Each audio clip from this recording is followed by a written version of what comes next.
But both Desmond Tutu, before he sadly died, and Mandela, obviously, as well, both came out completely and said, this is a lot worse than our conditions were in South Africa before apartheid. So just discussing this and having compassion for the plight of the Palestinian people, that made them categorize you as anti-Semitic? Yeah. Did anyone have, and I'm sure someone must have talked to you about this segregation, did anyone have any kind of argument that they wanted to bring to you as for any justification of that? You mean from the Israeli side? Yes. No. That's why they call me anti-Semitic. That's why they label anyone who criticizes the apartheid policies of the State of Israel without criticizing the Jewish religion or any Jewish person.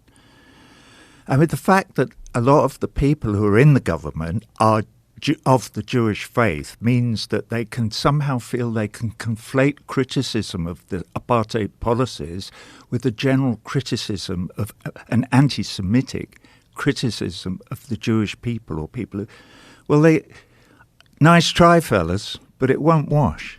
That's not what it is. And most of us who get labelled as anti-Semites are not.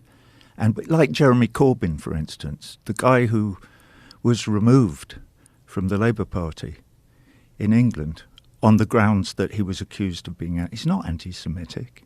He's left-wing and he's pro-Palestinian, pro the idea that they should have human rights, that the Palestinian people, who after all were the huge majority of the indigenous people in the Holy Land, back in the start of the 20th century, before the start of the Zionist enterprise, which didn't really get going till 1920, although the idea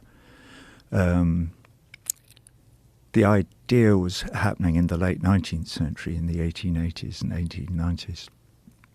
Can't remember the guy's name now, but he was a Russian who thought up the idea of a return to the promised land, as it's called.